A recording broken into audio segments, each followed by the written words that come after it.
Hello, everyone. Now, let's get into this story. And we're seeing more and more of women, especially black women, that are,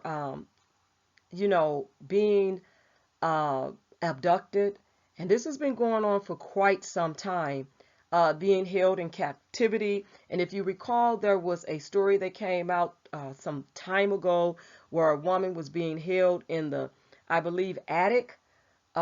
She was either in the attic or the basement, and a man told the police about it, reported it, and the woman was able to, um, she was yelling, and a man heard her. This was in a part of Chicago, somewhere out there, and so, and sometimes it seems like that black women are not taken serious when they say that they are being abducted and things like that. And so we're seeing more and more of these stories of black women being abducted, and being held captive. And so here's a story where this woman who escapes a month-long captivity says other black women that were, unalived by the abductor. And so she's a 22-year-old black woman in Missouri. This happened in Missouri, who escaped after a white man abducted, tortured, and held her captive for weeks in a basement, has said several other black women were unalived by her captor, less than a month after police dismissed community concerns about a serial killer as completely unfounded.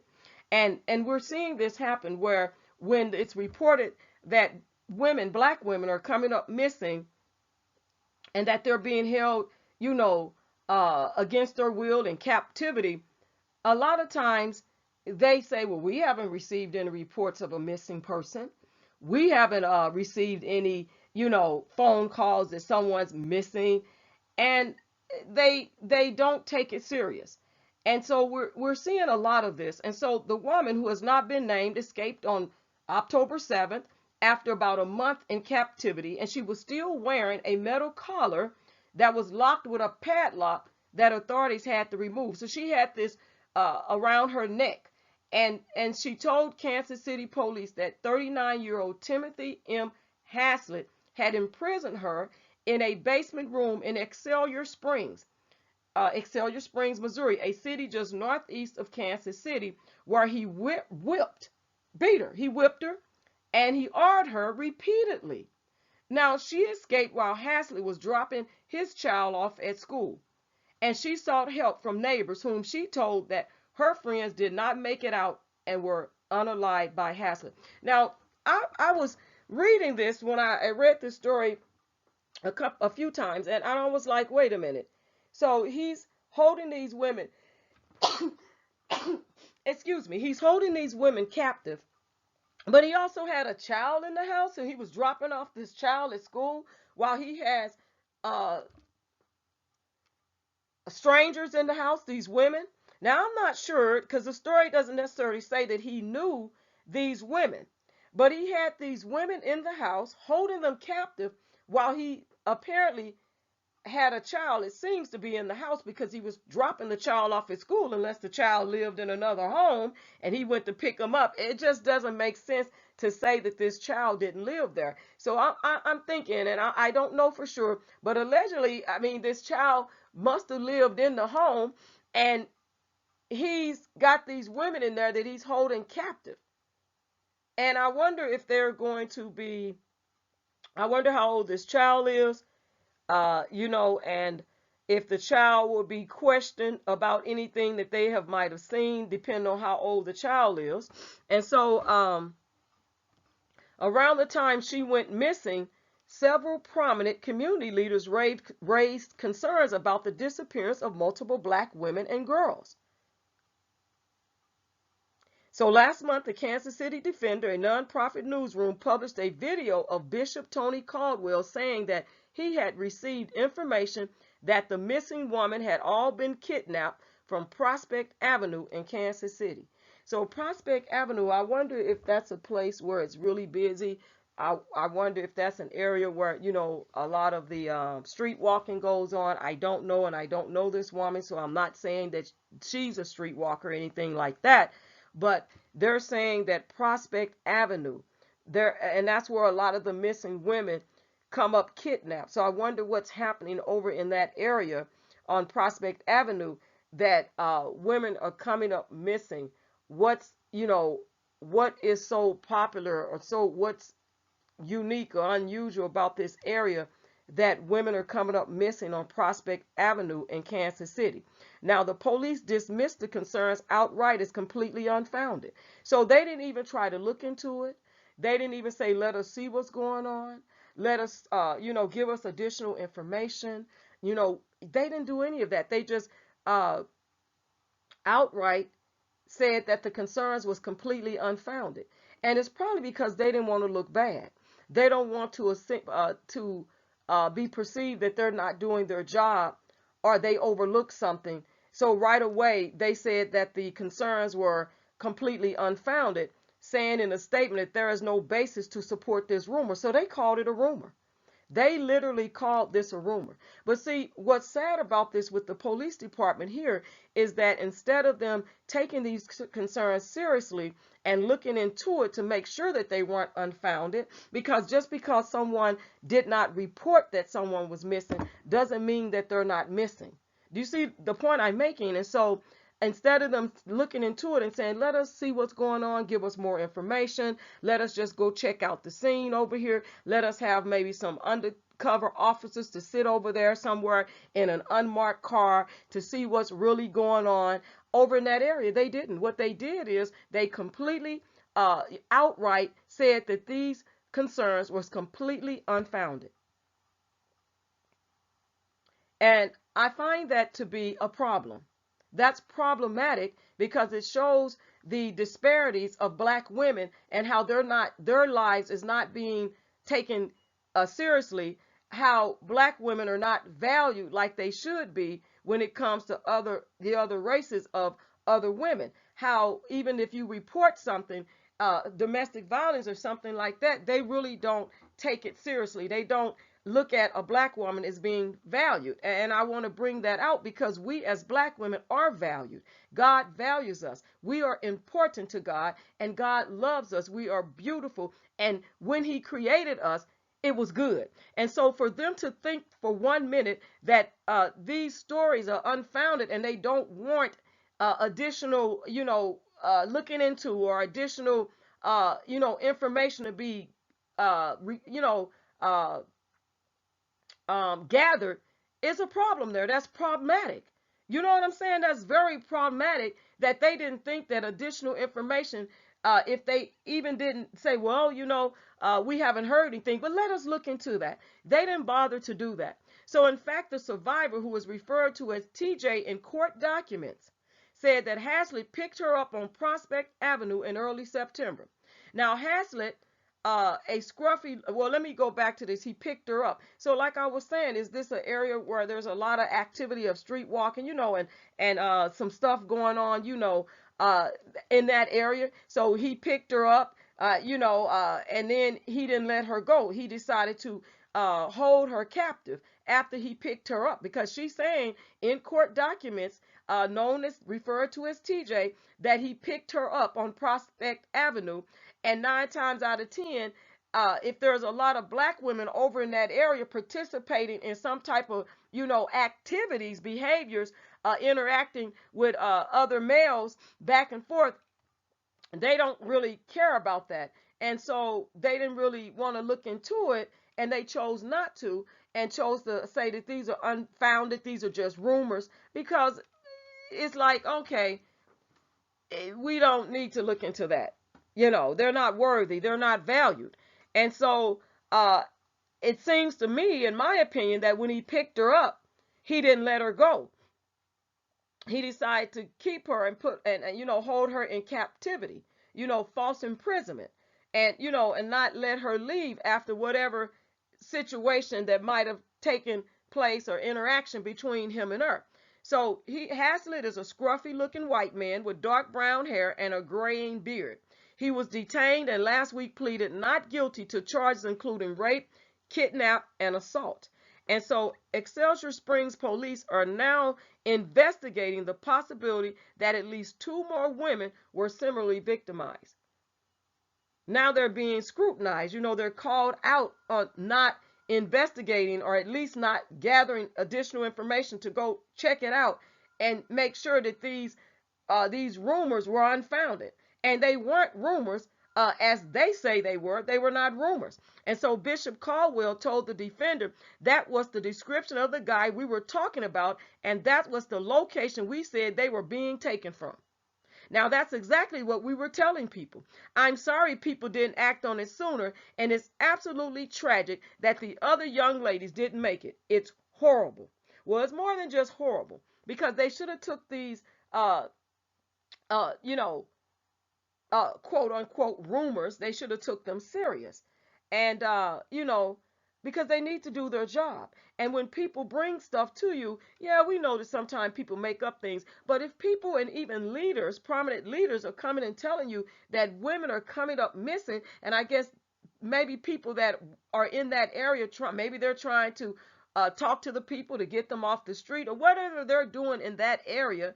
If they're, you know, I don't want to say they're participating in something, you know, these leaders, but whatever they're doing over, and they're seeing things go on. Maybe they are used to seeing certain women in that area, and now they're no longer in that area. They're missing.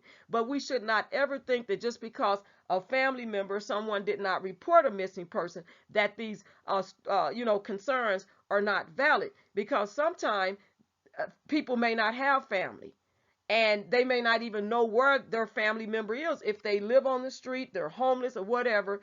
And so therefore, these stories, you know, concerns need to be taken seriously. And so a lot of times we are even trying to give the police information so they can act on it, because the people in the street don't trust them. And now we can see that's rightfully so, is what he goes on to say.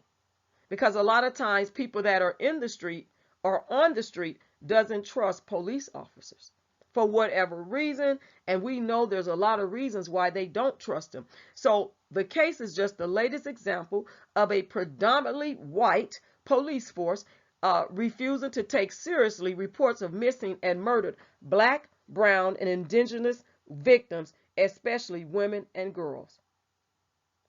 And so that would also, you know, explain why. Because it's a predominantly white police force, which they, like I said, obviously don't value black women and even girls.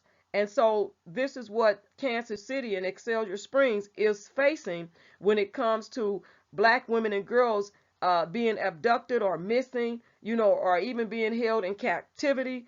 This is what's happening. So furthermore, the U.S. Justice Department is currently investigating Kansas City Police Department for alleged racism against black officers. So details of the woman's ordeal are harrowing.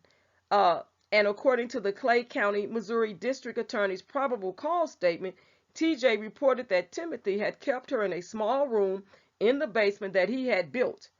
So he built the room and had her down there in it. And he kept her restrained in handcuffs on her wrists and ankles. So she said he built a small room and kept her in it. So he built this room to keep her in this room. And so in addition to Haslett, he whipped her while she was restrained, leaving wounds on her back that were consistent with this description. So the wounds were there. The proof was in the pudding. It was right there. The probable cause statement added. And after escaping about 8 a.m. on the 7th of October, TJ sought help from neighbors who wrapped her in a blanket, gave her food, and called the police. When the police was already being given the information and told that black women were coming up missing, and they didn't take it serious. So according to court documents, upon the police officer's arrival at the residence, they found TJ. She was wearing latex lingerie and had a metal collar around her neck with a padlock and duct tape around her neck. TJ advised that a man by the name of Timothy picked her up on Prospect Avenue in Kansas City at the beginning of September 2022. Now, I'm not sure if you know what latex lingerie is. I tried to picture it and imagine what it was, and I just felt that this story was disheartening, and I just didn't even want to look up what that was, because that just really, really didn't set right with me. But these officers were told, and they didn't do anything about it. And how they don't, like there's, like I said, the disparities, when it comes to black women and girls, but the disparity of not getting the help that they need and not being taken seriously, whether they report, abuse, or whether someone else reports it, and it's not taken seriously. And that's the thing. And for black women, you have to understand that you are valued, and that when God created you, it was good, and that you, should never believe that you are less than what God has created you to be. And so Kansas City police have defended their response. Look, they're defending what they did. They're defending the fact that they didn't do nothing about it, claiming that they were right to dismiss the concerns as rumors because they had not received any formal missing person reports. And that's what I said earlier in this video, is that they didn't receive any missing persons reports, so they dismissed it. They dismissed the concerns as rumors, and they were not rumors. They were, it was the truth. It was factual that this man was doing these things, and they're defending their response. But if a lawsuit is filed on them, then they'll see how much defending that they do then, when they have to keep paying out these lawsuits, because the women that TJ, going by the name TJ in court documents, said that her friends didn't make it out. They did not make it. So that says to me that maybe their families are going to come forward when they find out who their family members are, these females that didn't make it, because the police didn't do their job. The Kansas City Police Department did not do their job when they did not look into these quote unquote rumors that are unfounded. This is completely unfounded. They didn't look into it or gather more information, or at least go check it out. They didn't do any of that. They disregarded it. And now they want to stand, defend their response for not doing their job. And so in a statement to the defender, a spokesperson said, "We do still maintain that there is no indication that what you guys reported was accurate, and there was no indication that there was anything that supported that claim." You cannot, I'm going to say this. You cannot, you can't, let me think.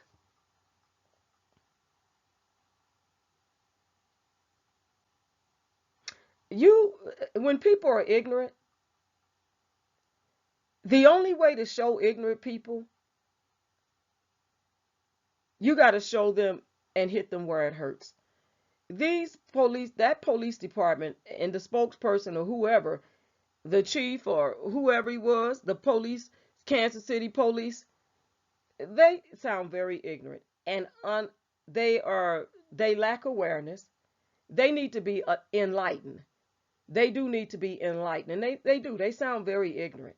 Because if someone is reporting things and it's more than one person and they're telling you some things is going on, the best thing you can do, because the taxpayers pay your salary, you need to look into it. You don't disregard things and just say, well, those are just rumors, they're completely unfounded. You look into it, because the taxpayers are paying your salary.